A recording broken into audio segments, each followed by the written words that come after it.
Well, hey there, folks, and welcome to this week's episode of Jungle Drums, joined by my good friends Gimboyd and Sergeant J. Hola. Hello. How are we doing this evening, gents? It's alright. You still, Still. I was about to ask, still roasting down there? Not as bad. It's a different kind of warm now. Yeah.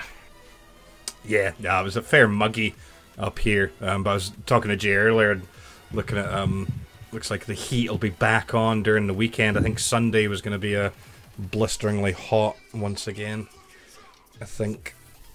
So it was. Anyway, right, so what we got going on this week? Well, there's been a few different things happening in the good old gaming world and whatnot. Well, heck, this evening for us, so yeah, kind of going on Friday, whatnot. Monster Hunter World, the summer festival is going to be now upon us, so a great time to get back into Monster Hunter World. If you've been away for a little while, there'll be all sorts of events. Chances are, if you've missed out on any of the special items from before, you'll be able to get those again. No doubt they'll also have some kind of unique summer festival set. And yeah, I'll have to try to check that out at some point, because I haven't logged in the old Monster Hunter in quite a while, actually. It's been a good week or two, I think. So it has. But right, first bit of news we have sourced from on Microsoft, on msft.com. And, you know, this is a headline I actually hit earlier in the week. There's been, you know, different coverage of it and whatnot. And this is to do with Mixer. And Mixer has updated its partnership requirements to better represent its different content types. Basically, you know, what they've done is they've changed the new minimum requirements. If you remember back when Mixer was Beam, the partner requirements were really quite low, and that's because it was a fledgling platform. So if anything, you know, if you were coming from Twitch and you looked at the initial requirements for partnership on Beam, you would have been really surprised and thought to yourself, oh man, I can get that easily. But then just last year, they changed the requirements on Mixer as the platform had started to grow. Now, these were still very attainable, but, you know, they did have, you know, somewhat of kind of prescribed numbers, you know, concurrent viewers and whatnot. Whereas now they've changed the partnership requirements, which is going to start on July 24th.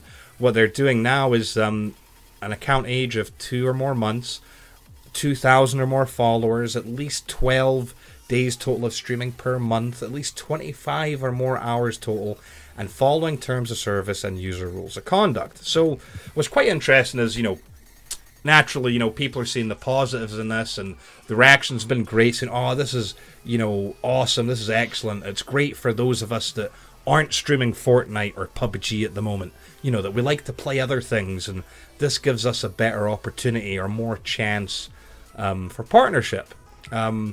You know, so even their official statement, you know, is saying that, look, in addition to focusing on consistency and quality, these changes help us partner broadcasters with more types of content. You shouldn't have to feel pressured to play the popular thing to receive partner. Just invest consistently, make great content, and build your community.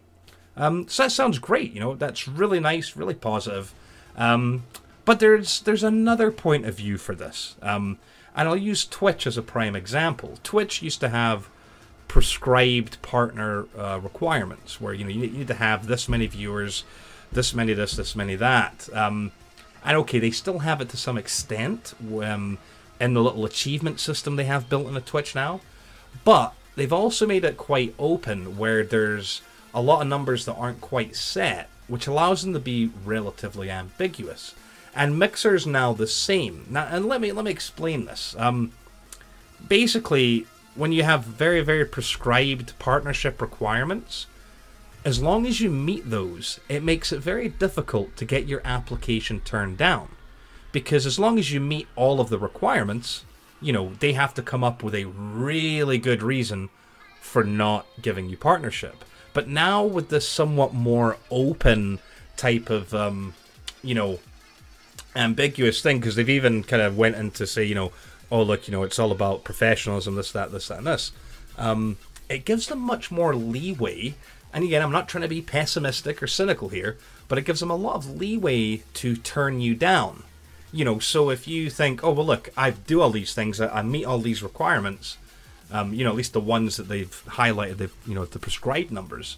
But there's a lot of leeway for them to maneuver for turning you down, you know, to say, well, oh, you know, that's great, you've got the viewers, you know, you've done the hours and whatnot, but hey, you just need to work on this, or you just need to work on that.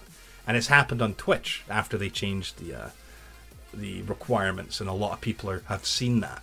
Again, I'm not trying to rain on the parade or anything, but you have to understand, you know, there was a reason that Twitch changed their partnership requirements and made them a little bit more open-ended. And it wasn't necessarily to increase people's chances of partnership, but it made it easier for them to defend their decisions for not granting partnership. And the move with Mixer, if you read between the lines, looks very, very similar. But regardless, Mixer has indeed been growing quite a bit over the last bit of time. You know, hence why I used to stream on Mixer. I thought it was great. It was a cool little platform. Buggy occasionally, but I think they've hashed out most of their issues. Have you guys tuned in any streams on Mixer of late? The E3 stuff? Did you watch that on Mixer? Or? Cool. Not recently, to be fair. I watched the Microsoft E3 presentation on it because of the Xbox drop. Of course, yeah. I tend not to go there because, I don't know, I haven't particularly found anyone I enjoy watching like I do on Twitch in a minute. That's fair. That's fair. Twitch has the people I like on it in a minute. So. Yeah. No, I can understand that. I mean, there's been, well, as more and more people are, not in huge droves, but there's been quite a lot of large partners who have been slowly moving over to Mixer. One of the big reasons is, well, Mixer has a very different view on exclusivity. You know, if you want to stream on Mixer and Periscope and Facebook at the same time, they have no issue with you doing that. Whereas on Twitch, that is not necessary. If you're an affiliate, they lock you down to Twitch and will reprimand you if you don't. I think partners are still able to.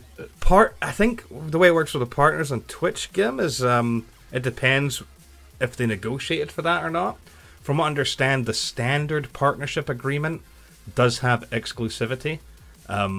But if you're someone... But then again, the standard partnership agreement is a 50% cut when it comes to ad revenue and subscription fees, whereas we know there's partners that's not the rate they get.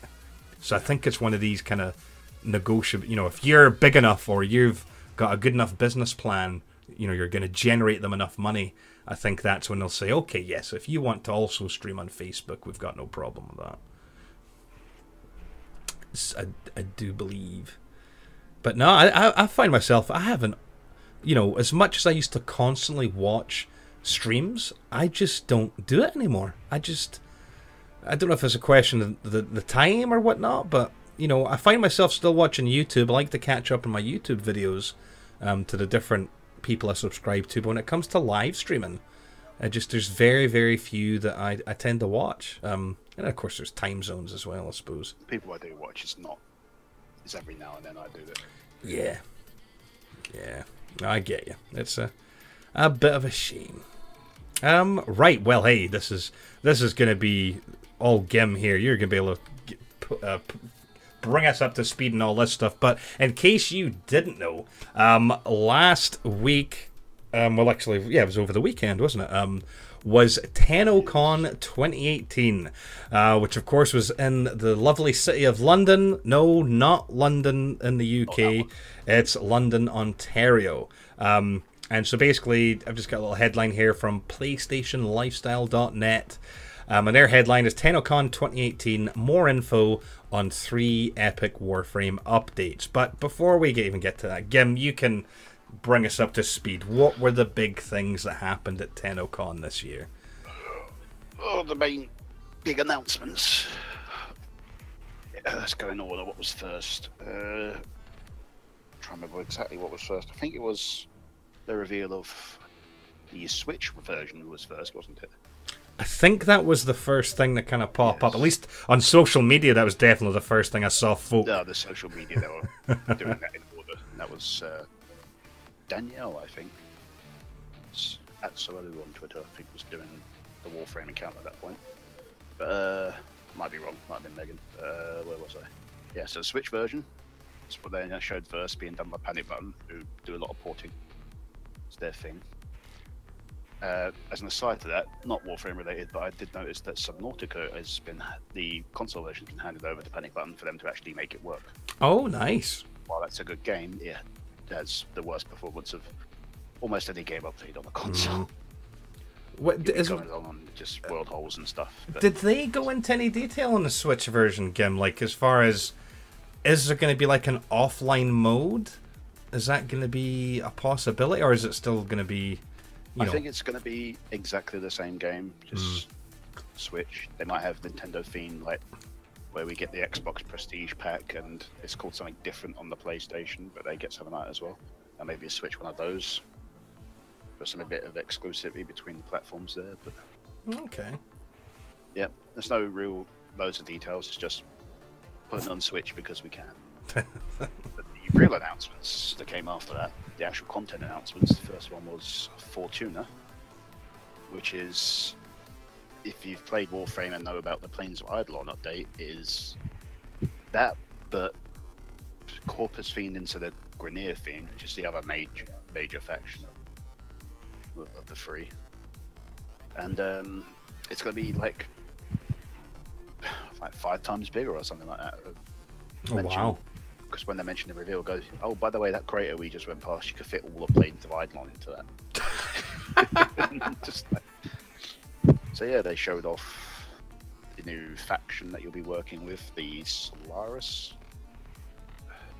The Solaris something, but they are people that are in debt to the Corpus, and because they're in debt, the Corpus seem to replace most of their heads with robot heads. Because as you do. It makes for an interesting design, at least. You'll be working with them. You get this very similar stuff you do. You get your bounties, you get your special customizable weapons. In this case, it's secondary weapons. They call them kick guns.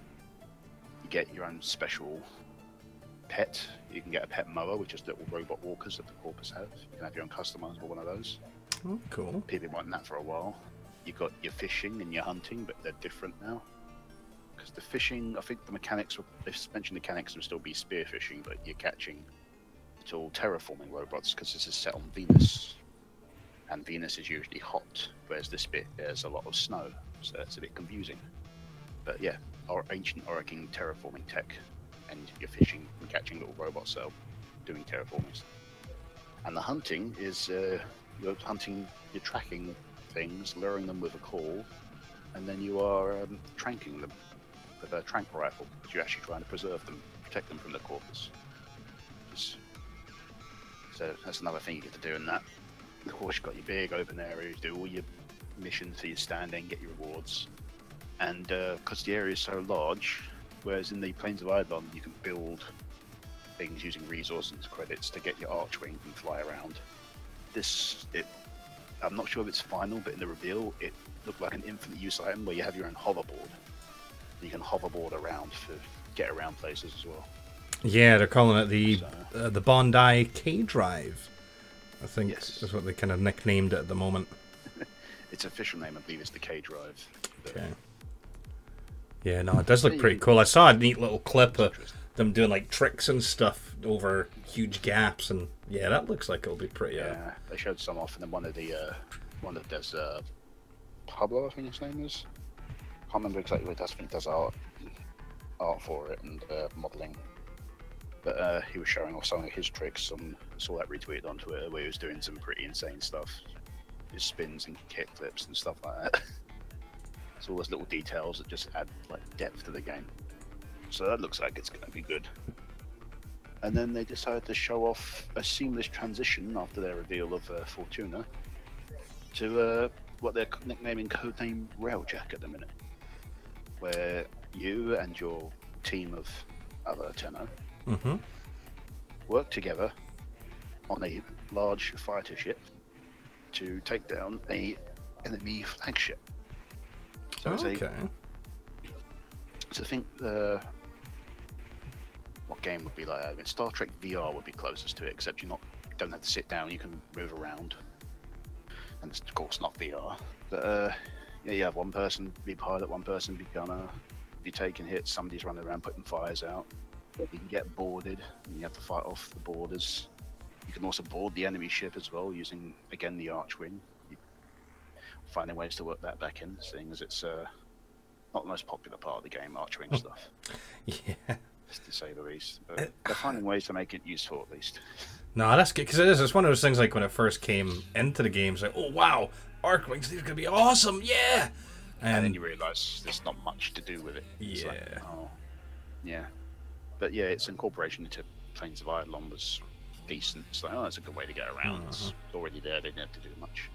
This incorporating into boarding the enemy ship in this is a great idea. And yeah, you work together, you can have someone use the command console to hack the defenses on the enemy ship, allowing the boarder to be able to get through shield walls, and you can hack turrets to help them. And basically you take that down, and it's really interesting. It's like real-time space fighting in a huge ship working cooperatively with other people. It's like it's the passion project of Steve Sinclair, who's the creative director behind Warframe, and yeah, it's also the kind of game he wanted to play. It's also the kind of thing it's really like the kind of thing I'd like to do. It's a bit like a Sea of Thieves, but sci-fi.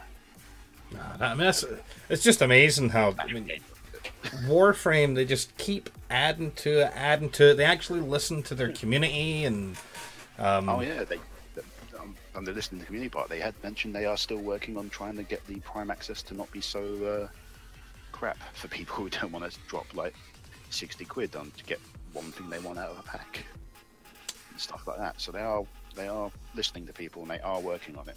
It's not the kind of listening Sony does when they say, we hear you when you say you want crossplay. It's the actual listening where they go, oh, you want this? We're working on it. We'll actually do it. nice. So, yeah. No, I mean, that's the thing. I mean, Warframe, you know, it's one of those games that, yeah, when you first pick it up, it can be a bit daunting, and it's tricky if you have absolutely nothing. And, you know, especially for a solo player, I suppose, you know, it's really good if you've got friends to play with during those early stages. But then, you know, once you've got some equipment under your belt, some decent Warframes, and start to learn the actual mechanics of the mod system and whatnot, the game has definitely got a lot of depth to it. But I think that's what a lot of folk just, if they try to pick it up, it can be a bit daunting for them, I think. Or even it just seems like the grind's too much, you know, when it comes to the whole, oh crap, what do you mean I've got to wait? Oh, and if I want something right now, I need to pay money for that? Oh, that's bullshit. But if you do have patience and you enjoy a grind, then Warframe is definitely quite rewarding.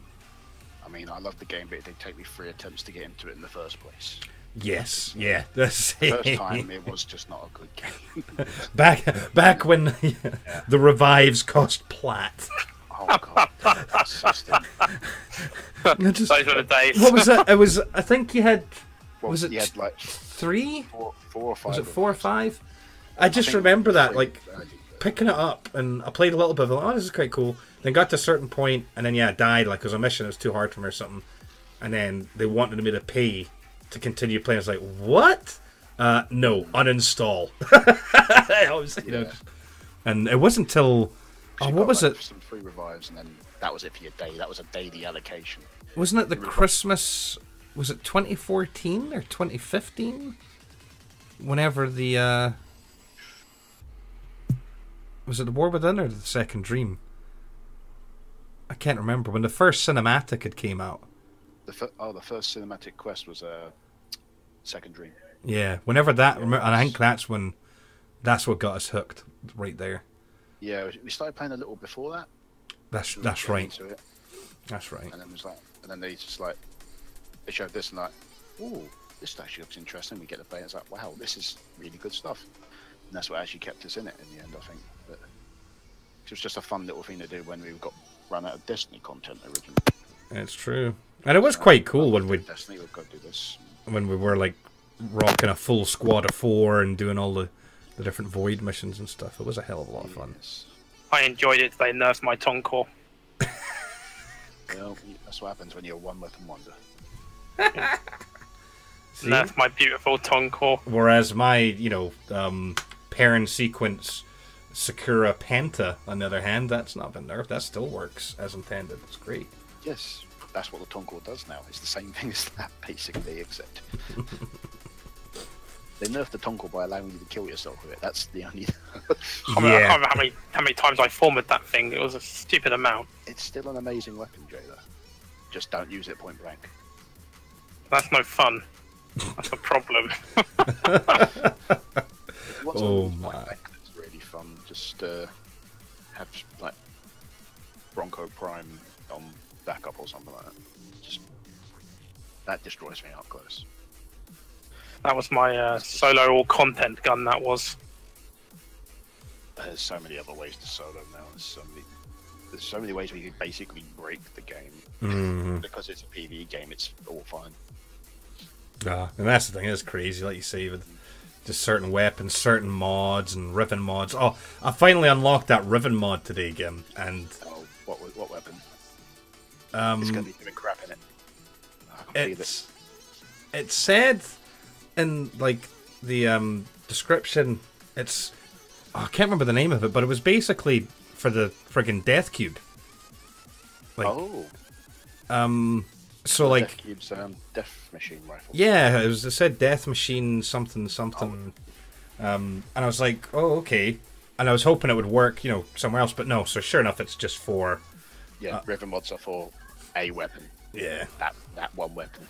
And it just it misled me because it had the thing saying on it like it's got like a damage bonus, or was it a fire rate bonus, one of the two, and then it had the little in brackets ×2 for bows. And that's what kind of threw me off. Yeah, I was like, that's what all fire rate mods have that on it. Yeah. It was because fire rate affects bows twice as much. Got it, but oh well. Yeah. But still, that's not bad. I don't mind the Death Machine rifle. I like that on my. That's true. When I want to use a shotgun, I'd stick that in one of my Sentinels. Otherwise, it's Sleeper Prime. The only center weapon one I have is for the Deconstructor for Helios, and it's quite powerful. Oh, yeah, that does sound tasty. On mid-level missions, I can just let Helios kill everything for me. It's great. I see. Warframe's another one of those games that one day you'll revisit, Jay, but it's on the long list of stuff you've got outstanding. Yeah. But we also got this sidetracked because there's one more reveal that we didn't talk about. Railjack, didn't we? And that was the next in the quest line of cinematic quests. Because we had the Sacrifice was announced at the last Telecom and released on console about 2 days before Telecom.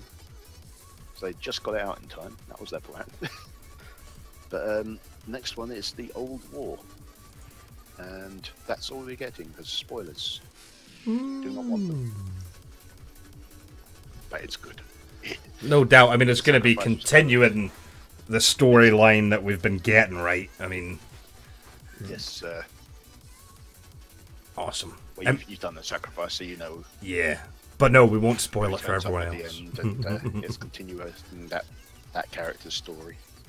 I mean, that's the thing. It does, the game does have that lore in there, and the story. It's just a case of, yes, you need to meet requirements to do the quests, which if you're starting out can be a bit of a pain. But getting the mastery rank will take a while because to unlock stuff, you basically have to level up lots of different weapons. Upside of that, you get to try out lots of different weapons, and eventually you'll find something you like. Because there are loads of different weird weapons. That's true. Very, very true. Right. Our next bit of news I grabbed from WCCFtech.com. There was a few things I could have ran with, and unfortunately, most of them were quite negative. The whole next series of the NVIDIA cards is really up in the air because, the initial rumors that was going to be really, really soon, and now they're talking about, no, it could be later, and then one manufacturer actually leaked their roadmap, and some of their cards aren't going to be out till next year. So, instead of that, I thought we'd do something different. And this is about Apple. Apple launches new MacBook Pro models with the new Intel Coffee Lake processors, a 6-core i9 option, and up to 32 gigabytes of RAM and more. Now, I know what you're thinking. Most hardcore PC gamers out there, and just PC users in general, don't really think much of Apple computers. I mean, I noticed it in, you know, the IT folk at school that, like, even phones, mobile phones, most people are, you know, techies consider, you know, Apple phones as crap. You know, they want their Android so they can, you know, basically put on their own software and stuff. But MacBooks really are one of the most popular laptops out there.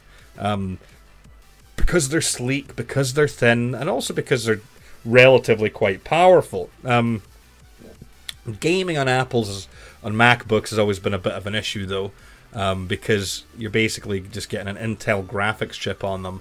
But I just wanted to kind of talk about it just really briefly, because, you know, these new MacBook Pros, you know, they're definitely slapping some much stronger hardware in there, you know, with i7s going up to 4.5 gigahertz, you know, proper DD4 memory finally in them.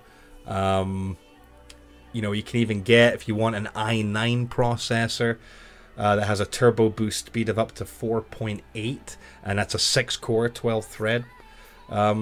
You know, so it's quite good, because there is a lot of folk out there, whether they're students.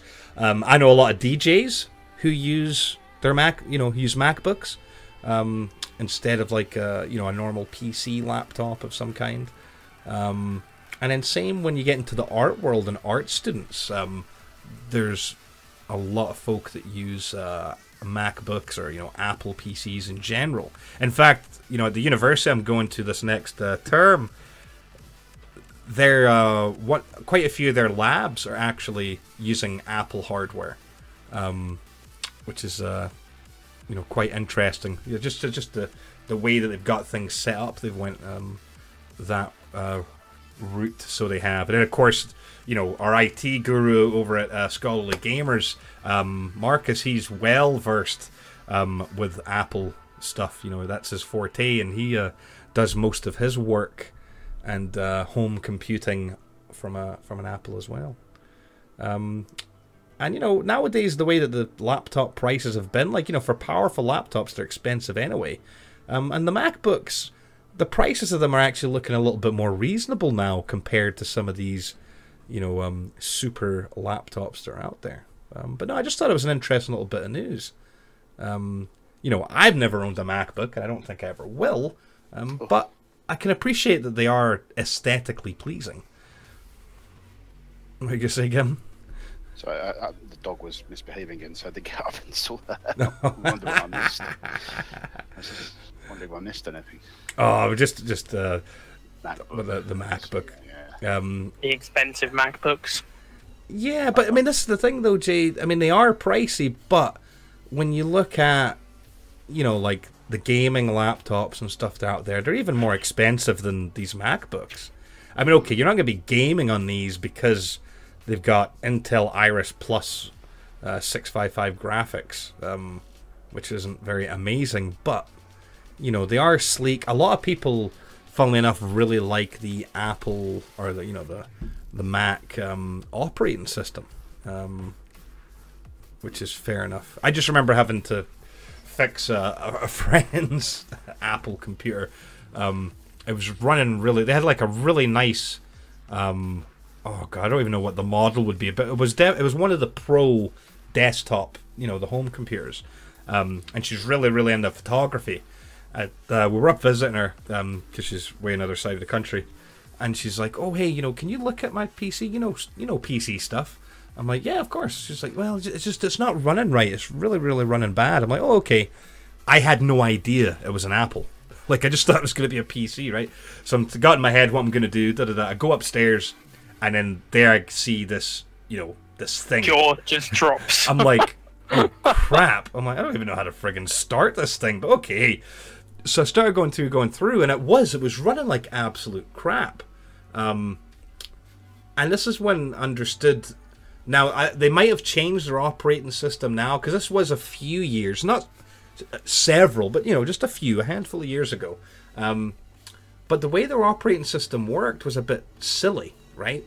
On her desktop, you know, like her actual, you know, your desktop where you've got your shortcuts and stuff, she had a bunch of folders, and those folders had all of her photography in there, you know, all her pictures, and she has like a crazy, expensive camera and stuff because she's quite well off, and so she had literally, thousands of pictures in all these folders. I'm like, okay, I'm like, that's no biggie. I'm like, doing all these virus scans, trying to figure everything out.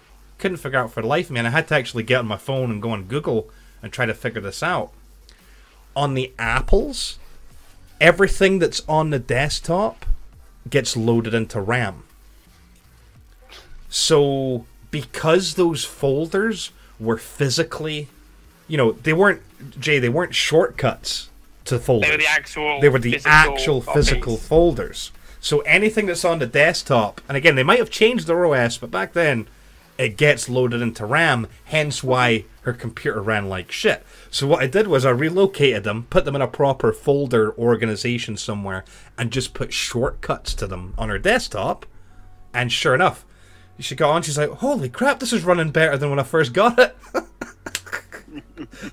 And so there I was, so I was an Apple genius as well. But I just thought it was so crazy that, because our PCs, I'm sure, don't work that way.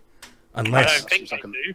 Seems like an odd way to do something. But then again, I would never put up loads of photos on my desktop. Like, yeah, you'd have them usually in a folder. Have them in your own folders, wouldn't you? Exactly. Usually. But, when you look at, it depends what you've got on your desktop, I suppose. But, yeah, the way Windows tends to function is usually just all shortcuts. I've seen some folk make folders and put things in, but... I've got a few folders on my desktop usually because that's where, like, for example, I've got my mod for Dark Souls 1, just the Dark Souls connectivity mods and stuff like that. And the folder of some music, most of my music's on Spotify. I just keep them on the desktop because I can't be asked to put them anywhere else. But they don't slow down the computer or anything. Yeah. No, I think Windows doesn't work that way. But yeah, I just thought that was... It does make sense. just so silly. So silly. But anyway, the new MacBook Pros, look, they've got more horsepower in them, so, they're not that bad. They're honestly, things have changed in the computer world. It's just Macs now, they have similar architecture to normal PCs, so they don't have that same... Because they used to have a hardware advantage when it came to video editing, because... Yeah. Their actual instruction cycle was different from the way that our Intel kind of architecture works. It was in a different order, and that's what made them perform so well and vastly superior to PCs when it came to video editing and stuff. But now that they're on the same architecture as us, yes, they have some software differences, but... Yeah, they seem to have access to better software for it, usually. Mm-hmm. From what I've seen, a lot of creators they're doing just video editing software. They use it, but no, absolutely, and that's why they're still. When it comes to gaming, though. Yeah, when it comes to gaming, they're not that great. You're better off trying to game on a Linux system than a Mac system. Yeah, that reminds me of when I mentioned Subnautica earlier. Along with the same update, I think they mentioned that they were no longer going to... No, it wasn't Subnautica. It was... Yeah, I got an email from Elite Dangerous newsletter, and the next big update they're going to do will basically make the game not work at all on Mac. They're fully putting Mac support for it because it just won't work. Let's see if I can find... I think I've got the newsletter anymore. I delete them. That's quite interesting. Yeah. Apparently, what they're planning on doing with it won't work on Mac. So. That's strange. Yeah. Right. Next bit of news. Unfortunately, the web page has been really, really stupid with me, so I'm going to have to try to be really quick here. But I sourced this over from GameSpot, and let me see if I can get this headline up before... Code Vein's release date has moved. The anime... See, it's already... That pop-ups came up. This is so irritating. Basically, Code Vein, if you haven't been following... had been described as a anime Dark Souls. It's a Dark Souls-esque game, but in an anime type of graphical, art style. And it was supposed to be coming out, I believe it was August or September, originally? September the 28th. September 20th. Was its original release date. I see. And the web page is working for me. For me, it is just... You see that little blue... blue box. The little blue box that says subscribe for the latest gaming news? That has just... It comes up and it's covering up the entire screen. I can't even see the article. It's... It might be because I do ad block certain pages. See, that's probably... And this is one of them because their adverts tend to be a bit in your face and obtrusive. Oh, I'm afraid I'm going to have to disappear now. Not a problem. You take it easy, bud. Yep, have a good rest of the drums. Just gotten to him. I know, right? That much left. It's just this. Yeah. He's so disappointed to hear about Code Vein that he's going to cry himself to sleep. I'm crying myself to sleep about last night's result. That's what it is. It's still with me. You know, it's tough times. But yeah, no. Good night, all. Yeah, take it easy, bud. In fact, you know what? To hell with GameSpot. We're going to use Polygon instead because their webpage is working just fine for me. So basically, the Vampire Action RPG has been delayed to 2019, but not in a bad way. The publisher announced just today, that Code Vein will not be making its previously scheduled September release date. Code Vein was pushed to next year in order to further refine its gameplay in an effort to exceed the expectations fans already have of the title. And this was said by Eric Hartness, who's Vice President of Marketing for Bandai Namco. Entertainment America, the American branch. And so the decision to delay the game was based on all the feedback they have received over the last few months. Now, of course, Code Vein is in development for PlayStation 4, PC, and Xbox One.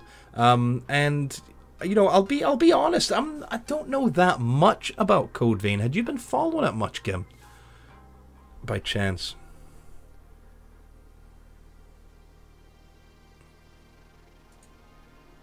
Gim, you still there? Maybe not.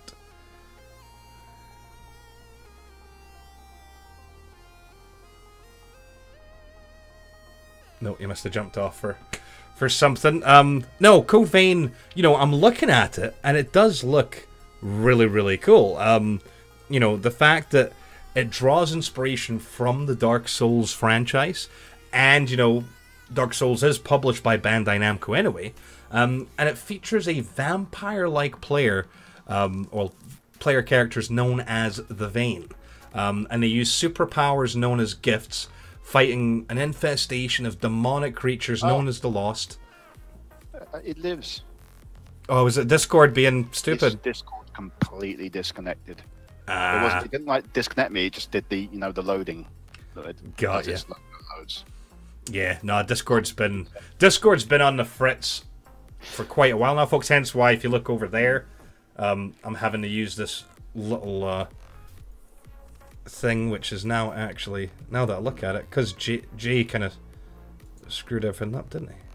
Because now, what he's like. He's just, he is like that. Because now what I need to do... that quickly, because normally he just pulls the plug out the wall when he's just done with his PC, so... There we go. Because he had because he left, beside the little inner sanctum was on the screen as well.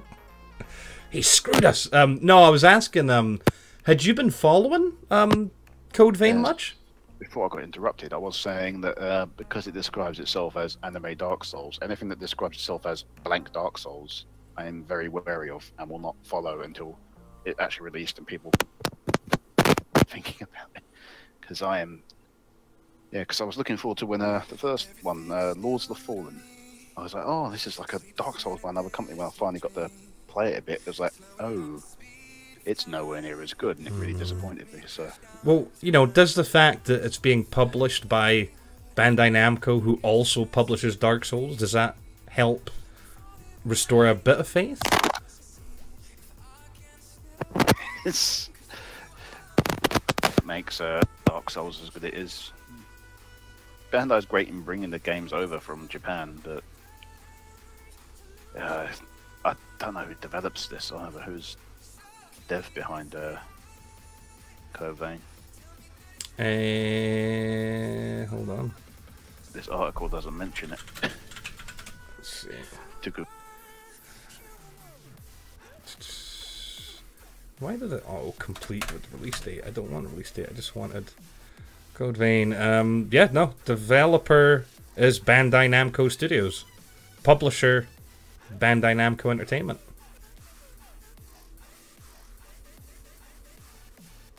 So it's being developed and published by Bandai Namco. Is that Discord dead again for you? No, that's me leaning on my mute button by accident. Oh. Yeah, no, so it's developed and published. Yeah. I found it as well, but I don't know. Like, maybe they're taking some... I'm hoping it'll be good. And there's a quote in this in the GameSpot article you're originally trying to use about how they've received enormous amounts of positive feedback, which is also confusing as why they've got all this good feedback and they're delaying it. But, you know. Well, see that. People love our game. Let's make them wait longer. But see, now good feedback doesn't necessarily mean the folk are saying it's good. But good positive feedback that they're using, which does mean it's like, I mean, good as in positive, rather good as in well constructed. Got ya. And useful feedback. No, I'll have to. They're saying that people like the game, but they're gonna do more work on it. It sounds interesting. Unusual. A post-apocalyptic anime-styled world with the help of AI-controlled partners. So, yeah. I just... The AI-controlled partner's a bit worrying. Well, yeah. Depends where the AI is, doesn't it? We've seen some Dark travesties. Souls, AIs you can use when it comes to the topic. Yeah, Dark Souls AIs you can use, they tend to be pretty stupid, so but it still works. So hopefully it'll work for them. I'm hoping it'll be a good game, but I'm in a wait and see sort of mood with anything that describes itself as blank Souls. That's fair. I mean, I think I'm in the state now when it comes to the world of games that I'm gonna wait and see with just about everything now. You know, there's so many. I don't know if it's been the Destiny 2 thing that has really taken the kind of, steam away from me. They're just, being really, really wary, because that was a game that should have just, truly delivered. And yeah, it was good at launch, but it still wasn't what I expected. And so no, I think I'm very much in that camp now. No matter how tasty the pre-order bonuses are, I'm just gonna chill. I'll just wait. I'm in the mood of never pre-order anymore. Just don't. Well, the thing is too, when it comes to Xbox games, I mean, look at you don't need to pre-order anymore. No. Is the thing. Well, look now with the Game Pass. I mean, that's Vermintide 2 on Game Pass now. Same day as it came out. It's a good game. Looks pretty cool. I have to resub actually. Beta. It's good. I will have to resub at some point, so I shall. Speaking of Xbox, the next article is sourced from TheVerge.com, and it's to do with the Xbox One. In fact, the Xbox One is going to be getting Dolby Vision support. So a new system update is being rolled out to testers. I don't know what ring it is, but somewhere for Xbox insiders. You'll have the ability to try this system update that will enable Dolby Vision. Now, if you don't know what Dolby Vision is, basically it's one of the 4K, or the HDR protocols, or formats, I suppose is the better word. At the moment, the Xbox One supports HDR10. And HDR10, is found on a lot of televisions out there. Some monitors now, it's slowly starting to come in. But HDR10, is basically open source, right? It's a format, or rather a technology that can be used, as long as you know how to use it, right? You can incorporate it without having any kind of crazy licensing. Whereas Dolby Vision, which it's worth noting is considered to be vastly superior to HDR10, Dolby Vision televisions are sure enough much more expensive. It's the same with the audio systems. The Dolby Atmos sound systems are fantastic. They are amazing, but they do have quite a price tag on them. And so, you know, with Dolby Vision, what we're talking about, you know, it supports up to 12-bit color depth. It has a much higher peak brightness level than HDR10. You know, so it's one of these things that there's probably a lot of folk there that don't have TVs capable of Dolby Vision. But it's a case of Microsoft trying to kind of future-proof their system, because that was one of the biggest, well, from I had read, one of the biggest critiques of the Xbox One X when it launched was that, wait a minute, so it's got, you know, this, that, and this, and then when they introduced the Atmos support, you know, people are like, well, where the hell's the Dolby Vision support? Well, you know, the chances are if you've got the money for a Dolby Atmos sound system, you've probably paired it up with a television that has Dolby Vision. So it makes sense. And of course, it would be the only console that supports those Dolby systems, because the PlayStation 4 Pro doesn't support Atmos or Vision. You know, so basically, what does that mean for gaming? Probably not much, because at the moment, it's only streaming services such as, you know, Netflix, what else? Chrome, yeah, because the Apple TV 4K and Google's Chromecast Ultra are the only streaming devices at the moment that support Dolby Vision. You know, and so on the Xbox, the only app that is capable of Dolby Vision at the moment is Netflix. You know, but so it'll be, we'll see what will happen, if Blu-rays will get updated as well or not. We just don't know. But it'll be quite interesting. So it's not only for the Xbox One X, of course, it's for the One S. You know, the normal Xbox One that has the capability of outputting 4K streaming content and whatnot. But no, so it was an interesting little bit of news. Quite good, you know, that the Xbox One is getting Dolby Vision support. But I think one of the big features that a lot of gamers want to come from their Scorpio is the ability to support 21:9. You know, the super widescreen format, which Microsoft has said time and time again they have no plans on implementing. Which makes me sad, but oh well. Oh well.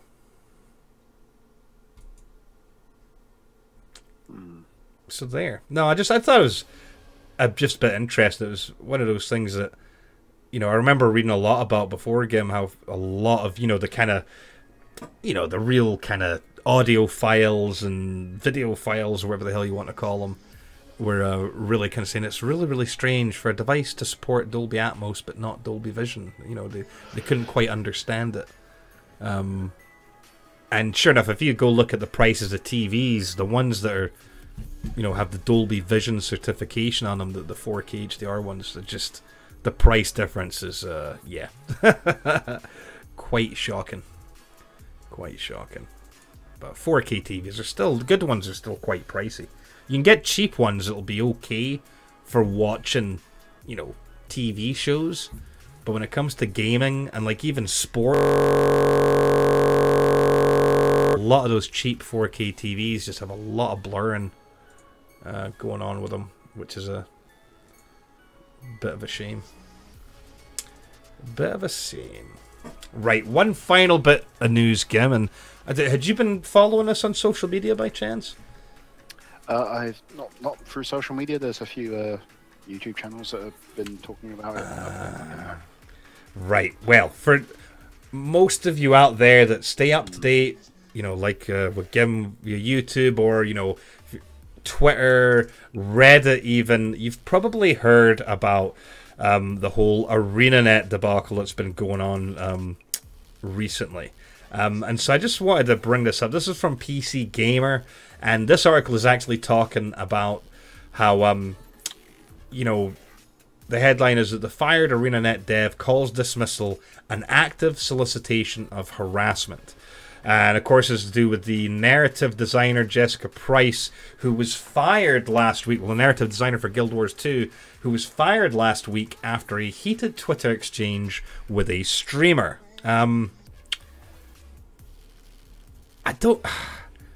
I don't know if I want to get into my personal feelings about this, because have you seen how black and white people's opinions are on this, by chance? It was ridiculous as well. What got me is because I went back and read the original sort of like exchange, and it was, I mean, the guy just wanted to get into a discussion with a dev who works on the game that he likes, and then she immediately took it around the wrong way and just accused him of telling her how to do a job because she's a woman. And that wasn't the case. Well, that's what got me about all this. I mean, this is the thing. Like, I think my opinion will be discounted because I'm a white heterosexual male, and of course that means we have no intelligence whatsoever. We don't understand social interactions, and we don't understand the written language. But the way that his reaction or his questions and the way he handled himself has been described as mansplaining, and I kept going over these things over and over and over, and I kept trying to find anywhere where there was like any type of misogynistic or sexist remark, and I couldn't. It didn't seem misogynist in the slightest. It seemed like a genuine attempt at this, like, giving an opinion and discussing. Because I mean, maybe I am a bit stupid, but I just didn't see it. The guy does like Guild War 2 content and is very active in the game, in the community, and I don't know if she was stressed because there was some other stuff going on or something like that that could have had an impact on it, because devs definitely get a lot of shit, and especially, she's right about some things. Female devs have it fucking hard in the... Oh, yeah. There's no denying that. It must have piled on her, but she went off on one when it really didn't need to. I think that's what irritates me. There's no taking away from that. She's absolutely right. I mean, it's in so many industries. There's this toxicity when it comes to, females and their opportunities and how they're treated, and no one is gonna. Anyone who tries to deny that and say that doesn't exist and things are fair, you're an idiot, right? That's not the way the actual... I mean, I've seen it myself, both in the military and other government service, any uniformed service out there. You ask any female who has served, whether it's police, fire service, ambulance, military, and they'll tell you firsthand about the boys' club. It's horrible. It's a shame. There's no denying that. But I think what irritated me about that whole exchange was I didn't see that. And again, the argument that'll be thrown in my face is, but that's because you're a man. Of course you don't see it that way. But it just didn't seem that sex had anything, gender didn't have anything to do with the exchange until she made it about that. And the wording, the guy was incredibly polite and respectful as well. I mean, he said, like, really love this point of view, like, I want to get this discussion. Here's my opinion. I've seen some debates about that because you can still be an absolute asshat but do it politely, and the way that he actually worded these, like I've seen the read-ins about saying, how he said that was actually feigning, and it's just, But I know what you mean. It's a bit genuine to me. The thing that this article really talks about, or what Jessica Price, is really, she's just shocked or disgusted that she was on her personal Twitter talking about stuff, her own personal views, and the company fired her. And this gets me. Where has she been the last decade or so? Because it's been a long case of companies, even now, companies when they hire people. Like, there's jobs out there on the application you're supposed to, or they ask for your social media. Of course, I've got a bit of a different view because of working for the government. We know that's a fact. They actually investigate our social media. So if I was to go and tweet out all sorts of racist crap, I would be getting punished at work and most probably sacked. I remember seeing someone who wasn't actually, I guess how you'd say, he was in his probation, and he actually tweeted out, he was still on his training, right? And on a Friday, tweeted out, "Oh man, I can't wait to get absolutely smashed," and started talking about cocaine. Needless to say, he didn't finish his probation, and in fact, he didn't have a job on Monday. You know, it's one of the issues I've got with this is that this big horrible thing about, oh wait a minute, I was fired, there was no warning, you know, they just saw me tweet not in any official capacity on my personal Twitter and I got sacked because of that. And what gets me is it's like personal Twitter. It's for me it's private. She's got 15,000 followers. yeah. It's nothing personal or private about 15,000 people reading everything you put out there. That's public. Yeah. Why is it that if a politician... ArenaNet narrative team in the description as well. It's not... That's total disconnect is a problem with social media in general. People go, oh, this is my private thing. It's like, well, how comes anyone can see it then? It's not private. I mean, what would happen if a member of a political party on his personal Twitter, you know, did something like this to a constituent of some kind? Would people not be asking for his resignation? Would the party... They have... I don't know about specific cases, but I know it's happened before. But that's not unique. That's the point. Or like other you know, careers and whatever. But for some reason, it's this. Oh God, game devs were constantly targeted for harassment, and yes, that's true. But guess what? Yeah, you're not alone. You know, and oh yes, oh this all happened only because I'm a woman. Well, no. Well, no, there was a guy that got fired as well. I mean. It just, but again, I just colleague that got fired for the same damn thing. You know, the same thread. But again, Gim, you know, we're using logic, but it's the opinion and the logic that's being used by us, and we're white males, so we have a very biased view of this situation. We have a disconnect. We don't understand. I've seen it. Oh God, you know. You know, I'm not prejudiced. I hate everybody, right? It doesn't matter what gender, you know, what sexuality they are. I mean, okay, I don't hate everyone, but you know, I don't care about that stuff. You know, I've worked and had professional and personal relationships with people regardless of their creed, color, religion, sexuality. You know, I just don't care, and I hate it when somebody tries to make something, you know, whether like, oh, you're doing that because I'm insert whatever here, because of this sexuality, because I'm this color, because I'm this gender. I hate that. It just... Furthermore, it actually sort of damages like the opinion of people when it's genuine. Like there actually was like misogynistic and yeah. Yeah. It seems like a lot of these kind of areas, people have just totally missed the point. I've got a good example here, right? You know how it's been, you know, been doing Pride and whatnot, right? And so I know a lovely, lovely girl who identifies as, well, bisexual, pansexual, and she recently had got married to a man, you know, because she feels that she loves this guy and she wants to spend the rest of her life with him. It doesn't change the fact that she's also still sexually attracted to females or anything like that. You know, it doesn't mean she's going to be running around having affairs, but you know, and she was told by a friend of hers that she could not come to Pride. She wasn't, you know, it would be a disgrace for her to come to Pride because her marriage represents her, oh, how was it worded?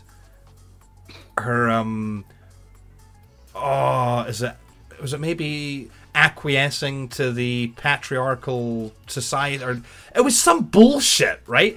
And it just, you know what pissed me off is that the whole concept of Pride was, you know, all about you know, equality and, you know, acceptance, and look, it doesn't matter what you identify as, you know, who you want to love, who you want to be, you know, we just want to be proud of who we are. Acceptance and fair treatment for all, regardless of, Yeah, and yet someone who just so happened, oh, well, I'm married, gets that thrown in her face by, it's this world. It's the same with, I think nowadays, like, especially when you think of, like, the roots of feminism, of how pure of a cause feminism was, absolutely fantastic. And I think modern day, it's gotten a bit twisted by some, not everyone, but by, you know, by some. It's like all the other, like, religions. It's the extremist sects. You know, it's like there's nothing wrong with Islam. There's nothing wrong with Christianity. You know, everyone likes a good fairy tale, right? They're all great religions. But when people take it to the extreme, like the Crusades, like priests who can't keep their hands to themselves, like people who like to bomb things up, you know, blow things up, and then it's no longer just a case of, you know, religion. It seems like every aspect of society these days has some kind of extremism. Gaming, extreme gaming. Football fans, you know, look how extreme they can be. I mean, who in the hell... They beat... English supporters had... You know, the England team beat Sweden. And to celebrate, go around vandalizing IKEAs? What? I just... You know, that's not... Smashed up as well. Yeah, you know, that doesn't represent a whole country. It doesn't represent all of football fans. Something football fans. I mean, football fans raised up money to get that ambulance fixed. Yeah, you know, it just... It's a small few just ruining it for everyone else. Extremism. And that's what I don't know. For me, when it comes to this Jessica Price deal, it's just... I don't know. I think she screwed up. You know, I don't want to take sides, but I am. You know, I think she screwed up. She's very antagonistic in nature from reading generally most of the stuff she's put well, out, to be fair. I mean, did you see the tweet whenever Total Biscuit had passed away? Oh, yeah. You know, if you're going to tweet something like that when someone has died and has left behind a wife and a young son, you are scum, in my opinion. Yeah. That's why I don't feel bad that she was fired. Yeah. I mean, you know, the counter argument there is, look, Total Biscuit was no saint himself. You know, yes, he had done some questionable things and whatnot, but like you say, it's... I understand people that didn't like him. I get that. I don't get glorifying in his death when he's left his family behind. It's horrible. I know. I think that says a lot about a person. Yeah.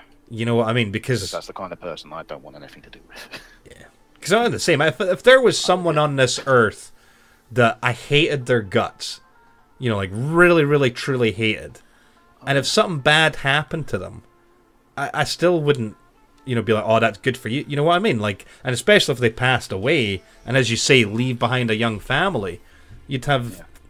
Doesn't matter how you feel about the person that has passed away, you'd, you know, have a bit of friggin' respect. I mean, that's like, what would you do if someone you hated died? Would you go to their funeral just so you could be an asshole?